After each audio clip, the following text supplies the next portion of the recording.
From the heart of Germany, we rise above Frankfurt's tarmac and glide into the boundless sky. The Airbus A330-900neo lifts gently through layers of cloud, climbing toward 36,000 feet and beyond.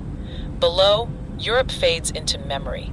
Ahead lies the Atlantic's vast expanse. Tailwinds guide us westward, easing our path across 6,200 kilometers of open air.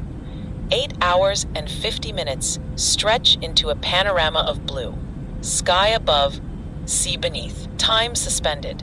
Soon the skyline of New York City emerges through the haze, the world's pulse returning to view.